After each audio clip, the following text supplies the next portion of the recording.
कि आप सब खैरियत से होंगे। आज आपका chapter number 1 physical quantities and their measurements.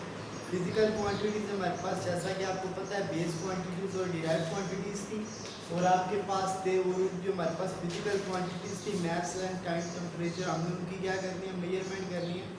आज जो हमारे पास 1.5 आ रहा है, 1.5 क्वेश्चन आप लोग देखें। 1.5 estimate your age in seconds. Estimate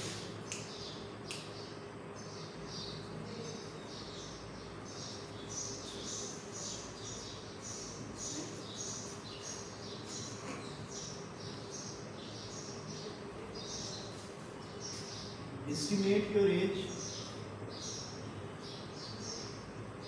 in seconds। अपनी उम्र को सेकंड्स में निकालो। Is it possible? और आप for example you have your age 20 years, 16 years, 12 years। assume that you students have age 16 years, 14 years कर ले, 15 years कर ले। अभी आपके पास पता है 116 ईयर आपके पास आ गया ना। ईयर की जो स्मॉल इंडिकेशन है वो ईयर है। ईयर की स्मॉल हमारे पास क्या है? डेयर। मेरे पास एक दिन में कितने, एक साल में कितने दिन होते हैं? 365 मल्टीप्लाई बाय 365 डेज। फिर डेज की स्मॉल यूनिट हमारे पास क्या है? एक दिन में कितने घंटे होते हैं? 24 आवर्स। 16 multiply by 365। अभी पहले ईयर से डे में गया, डे से मैं किस में आ रहा हूँ? आवर्स में आ रहा हूँ। 24 आवर्स। अभी आवर से मेरे पास आवर से एक 1 आवर है। आवर से मेरे पास क्या है? 60 मिनट्स। अभी मेरे पास देखो तो आपके पास आ रहा है 365 डेज, 24 आवर्स। और आवर्स को भी मैं अगर संभाल लेती हूँ तो मल्टीप्लाई। जी बच्चे, आपने क्या करना है? एज को, अपनी जो एज है उसको किस में लाना है? सेकंड्स में लाना है। एज आपके पास क्या ईयर्स में होती है? 10 years, 12 years, 13 years ईयर्स है। ईयर्स को मैं पहले किस में लेकर के हूँ? डे में। डे में कितने आवर्स होते हैं? 24 आवर में कितने मिनट्स होते हैं? 60 मिनट्स होते हैं। और 60 मिनट्स में मेरे पास कितने? 60 multiply by 365 multiply by 24 multiply by 60 minutes आए।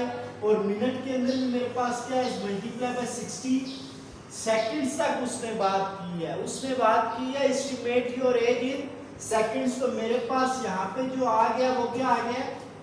सेकंड आ गया। अगर वो आपको कहता है estimate your age in nano seconds, तो अब आपके नैनो सेकंड में सेकंड को भी मैं 60 मल्टीप्लाई करता है नैनो सेकंड्स में। लेकिन उसने कहा एस्टिमेट योर एज इन, अगर वो कहता है estimate your age in minutes, estimate your age in hours, estimate your age in days, you can understand the logic of this. What he is saying कि हमारे पास अगर वो कहे एस्टिमेट योर एज, मैं कहता हूँ जी डेज में निकाल दो, कितने दिन के हो गए हो? Estimate your age in days, कितने दिन के हो गए? तो मैं डेज तक निकालूंगा। अभी वो कह रहा है estimate your age in hours. अपनी जो उम्र है वो घंटों में निकालो, कितने घंटे के होंगे? घंटे तक निकाल दूंगा। फिर वो कह रहा है estimate your age in minutes,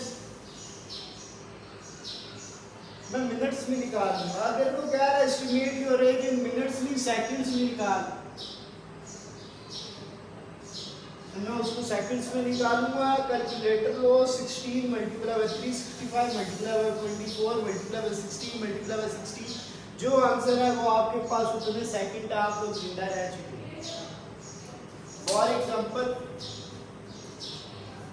हम यहाँ पे मल्टीप्लाई करके चेक कर रहे हैं, हमारे पास आंसर आ रहा है 16 multiplied by 365 multiplied by 24 multiplied by 60 multiplied by 60.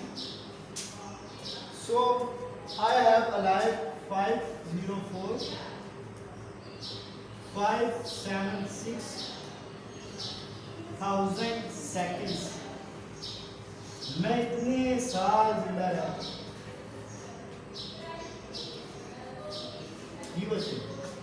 Next हमारे पास क्वेश्चन आ रहा है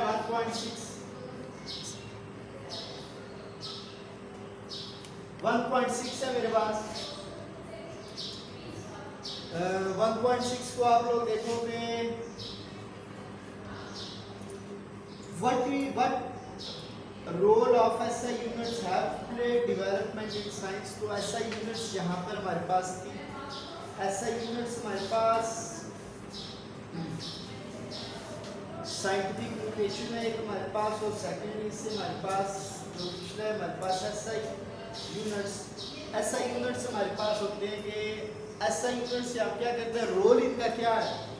मैं कहता हूँ 24, अब मुझे नहीं पता 24 क्या है, मैं बात करता हूँ यूनिट में आगे लगाता हूँ, मैं कहता हूँ 24 सेकेंड्स मैंने लगाई, इट्स मींस कि मुझे लिख मिला कि ये क्या है, टाइम। फिर 24 kg लगा दिया, इसका मतलब है 24 kg is a mass. By using SI units we can know about what is the numerical value।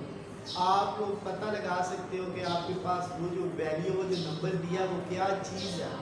अगर मैं 24 मीटर लगा देता हूँ, किलोमीटर लगा देता हूँ, इट्स मीन्स कि आपको पता चलेगा कि ये मेरे पास क्या है, डिस्टेंस है। तो आपके पास रोल क्या है, इसका रोल आपके पास ये है कि SI यूनिट्स को देखकर आप पता लगा सकते हो कि ये चीज़ आपके पास क्या है, ये चीज़ आपके पास डिस्टेंस है, ये चीज़ आपके पास टाइम है, ये चीज़ आपके पास मैथ है। नेक्स्ट आप लोग देखें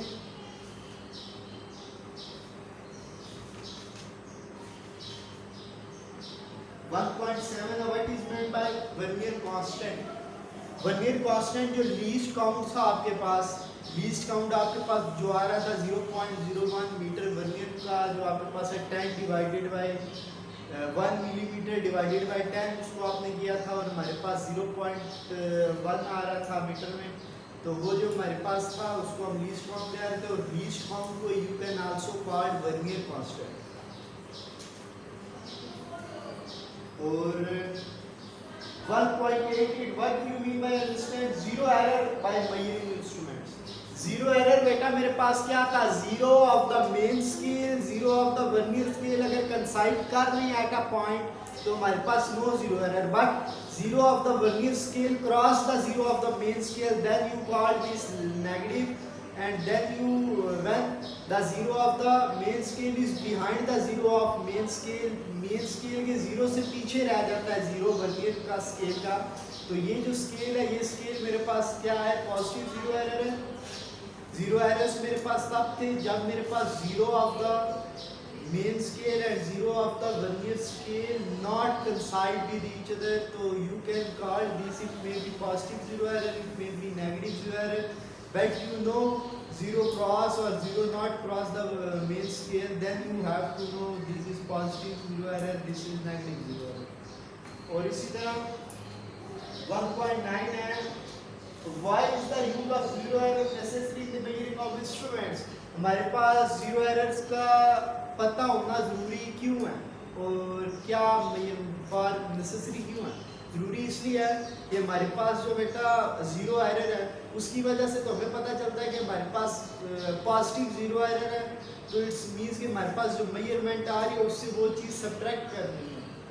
नेगेटिव जीरो एरर है तो उसमें क्या करना है, तो इसमें इट्स मींस कि हमारे जीरो एरर से पता चलता है कि हमारे पास कितनी, जो हमारे पास मेजरमेंट है उसमें कितना एरर है।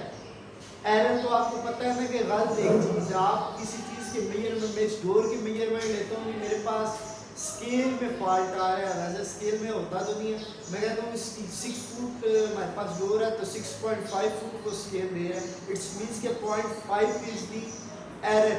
सो एरर्स आपके पास जहाँ पर भी आते हैं इंस्ट्रूमेंट में, वो जो आला जो मापने वाला आला है वही गलत है, तो वो आगे रीडिंग भी क्या करेगा, गलत ही देगा ना। तो एरर्स आपको अगर पता होंगे तो वो जो मेजरमेंट आपने लिया उसमें से उस एरर को सब्ट्रैक्ट कर दोगे या ऐड कर दोगे, तो आपके पास क्या है, वो जो मेजरमेंट है वो बिल्कुल एग्जैक्ट एक्यूरेट आएगी। उम्मीद है बच्चों ये जो लेक्चर था इसी था, आपको समझ आ गया होगा। अपना ख्याल रखिएगा। अल्लाह हाफिज़।